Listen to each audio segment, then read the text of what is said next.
Salut les grognasses, aujourd'hui, une nouvelle vidéo, nouveau concept. Je vais parler d'une histoire, ou plutôt d'un mythe. J'espère que vous apprécierez. Bonne vidéo. Le tsar Nicolas II et sa femme Alexandra étaient beaux et nobles. Ils étaient très dévoués l'un envers l'autre, comme peuvent le témoigner beaucoup de vidéos, vous pouvez voir beaucoup de choses sur internet. Mais ils étaient aussi très proches de leurs enfants, Anastasia, Maria, Olga, Tatiana et le tsar en puissance, Alexei. Donc vous l'avez peut-être compris, on va parler du mystère qui tourne autour de cette famille, les Romanov. Mais on va aussi mentionner Disney. Nous sommes le 15 mars 1917 et le tsar Nicolas II abdique à la suite de nombreuses révoltes de la part de toute la population, surtout des bolcheviks et même des militaires. Il abdique donc et met fin à 304 années de règne de la famille Romanov. À la suite de ça, toute la famille Romanov fut placée en résidence surveillée au palais Alexandre, situé à Pouchkine, anciennement Tsarskoye Selo.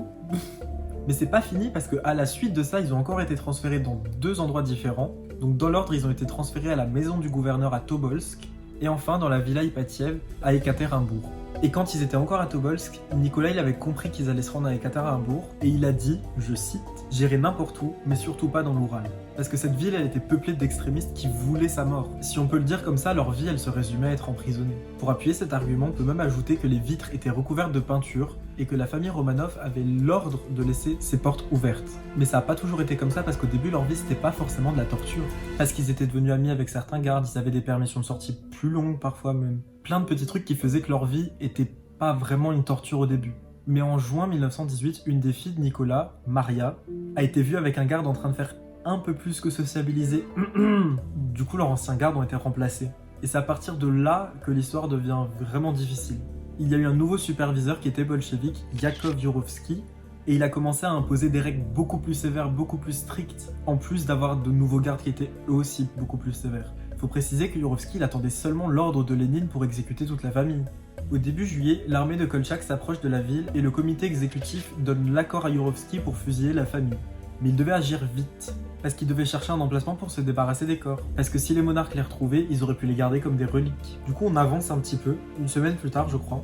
Le 16 juillet au soir, Yurovsky donna des pistolets à ses hommes parce que les gros calibres, si je peux appeler ça comme ça, auraient fait trop de bruit. Et vers 1h du matin, il réveille les Romanov et leur demande de descendre dans la cave. Nicolas pensait que Yurovsky voulait les protéger au début, parce qu'il craignait que des extrémistes viennent les attaquer. Et plus tard, Yurovsky a lu un papier où il y avait l'ordre d'exécution, donc il lui a lu sa peine de mort. Mais tous les Romanov étaient en état de choc puisqu'ils s'y attendaient pas. Mais du coup, je vais pas rentrer dans les détails, il s'en suivait un bain de sang. Et une fois qu'ils étaient tous morts, les corps ont commencé à être déplacés vers un camion qui les attendait à l'extérieur pour aller les enterrer. Anastasia se serait redressée en criant Dans le temps.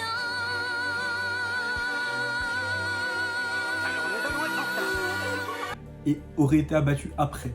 Mais le mystère commence maintenant parce que a-t-elle vraiment été abattue? Après ça, les corps furent déplacés dans une mine que Yurovsky avait choisie. Et Yurovsky, pour détruire le maximum de preuves, a jeté les cadavres dans de l'acide et a fait exploser la mine en quelque sorte pour détruire les preuves. Une semaine plus tard, l'armée blanche reprend le contrôle de Ekaterinbourg et des témoins leur montrent la fameuse mine. Ils trouvèrent des preuves qu'il y eut des corps enterrés là, mais que des fragments de corps, des bouts de corps, pas un corps entier. Et selon les témoins, Yurovsky est énervé parce que justement il y avait trop de témoins et il a décidé de déplacer les cadavres dans la nuit pour que personne ne puisse les suivre. Il y a eu 9 corps enterrés dans une tombe et 2 autres corps enterrés dans une autre. Et là, on va faire un bond en avant dans l'histoire. Les corps sont restés là jusqu'en 1992, où les scientifiques les ont retrouvés et ils ont commencé à faire des tests ADN pour savoir s'il s'agissait bien de la famille Romanov. Mais les restes appartenaient respectivement à Nicolas II, Alexandra. et 3 de ses enfants. Mais on n'avait pas 5 des enfants de base. Où es-tu, Anastasia? Mais du coup, commençons à parler de ce mythe. Quand la famille Romanov fut assassinée, la mort de Nicolas était annoncée en Russie, mais seulement la mort de Nicolas. Et ça a conduit presque toute la population à croire qu'il y avait seulement Nicolas qui avait été assassiné et que l'autre partie de la famille avait été séparée et qu'il était gardé dans un endroit sûr. Et cet espoir que les filles du tsar soient toujours restées en vie, je pense, a contribué à alimenter le mythe d'Anastasia. D'ailleurs, il y a eu beaucoup d'imposteurs prétextant être Anastasia. Mais on en a cru une. Elle se faisait appeler Anna Anderson et elle est apparue en 1920 après s'être jetée d'un pont. Au début, elle était nommée Fraulein Unbekannt, qui en français donne Madame X, et elle a prétendu être la duchesse Anastasia. Je dis bien prétendu, vous allez voir pourquoi. Elle a inventé toute une histoire, comme quoi elle aurait fait le tour de l'Europe pour rechercher sa tante. Seulement, il y avait vraiment une de ses tantes en Europe. C'était la duchesse Olga. Et Olga était venue la voir à l'hôpital. Et elle avait des doutes comme quoi c'était pas Anastasia, mais en même temps, il y avait des éléments qui montraient que ça pouvait être Anastasia. Comme par exemple la forme de ses pieds, ou même certaines mimiques, ou certaines choses qu'elle savait. Et à la suite de ça, il y a même certains d'autres Romanov qui l'ont accueillie dans leur vie de luxure. Et à la suite de ça, Anastasia a décidé de partir vivre aux États-Unis et elle est morte en 1984 d'une pneumonie. Après sa mort, il y a eu un procès et ils ont effectué des tests sur son ADN et ils ont déterminé que c'était pas Anastasia, c'était une Polonaise qui s'appelait Franziska. Alors qu'en pensez-vous? Est-ce que Anastasia a été épargnée? Est-ce qu'elle était toujours en vie? Est-ce qu'elle s'est enfuie ou est-ce qu'ils ont juste pas retrouvé ses os? Tant de questions dans mon cœur. Personne ne le sait encore à ce jour. En tout cas voilà, c'est tout pour moi, j'espère que cette vidéo vous aura plu. Dites-moi si vous voulez que j'en fasse d'autres vidéos comme ça. N'hésitez pas à me laisser un commentaire, un j'aime ou partager la vidéo si ça vous a plu et vous pensez que ça peut instruire d'autres personnes. Et en tout cas je vous dis merci et à bientôt. Tchuss, bisous.